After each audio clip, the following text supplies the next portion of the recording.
Shalom Bapak Ibu Saudara, saat ini kita akan membaca di dalam Yohanes 10 ayat 10. Pencuri datang hanya untuk mencuri dan membunuh dan membinasakan. Aku datang supaya mereka mempunyai hidup dan mempunyainya dalam segala kelimpahan. Nah, Billy Graham, Chuck Templeton, dan Brown Clifford, ketiganya pemuda dengan karunia hebat ini bersama-sama pernah menyampaikan khotbah di hadapan sejumlah besar jemaat di tahun 1945. Mereka memiliki tujuan yang sama untuk memultiplikasikan gereja dan jemaatnya. Namun, dalam kurun waktu 10 tahun, hanya satu dari mereka yang masih berada di jalur pelayanan. Chuck Templeton meninggalkan pelayanan di tahun 1950 dan mengejar karir di dunia radio. Ia memberitakan pada dunia bahwa ia tidak lagi percaya kepada Yesus Kristus dan menjadi seorang ateis.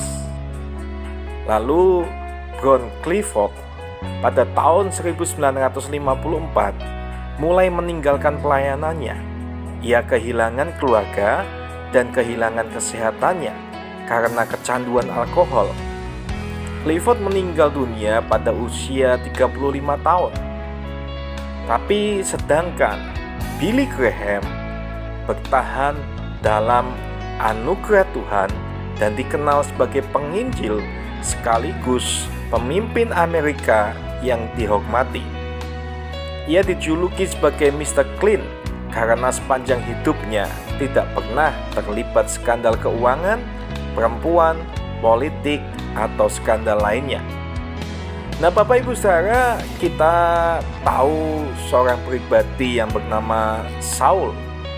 Saul adalah seorang yang pada awalnya menerima anugerah dan kasih karunia Tuhan yang sangat besar. Saul berasal dari suku Benyamin yang mempunyai sejarah penuh kasih karunia Tuhan. Hidupnya mengalami anugerah demi anugerah istimewa dari Tuhan. Dan puncaknya, Samuel mengurapi Saul menjadi raja atas Israel. Tapi sangat disayangkan, Saul kemudian kehilangan anugerah Tuhan dan kehilangan segalanya. Bahkan hidupnya pun berakhir mengenaskan. Nah, Bapak Ibu Saudara, renungan saat ini ingin mengingatkan kita agar jangan sampai kita itu kehilangan anugerah Tuhan.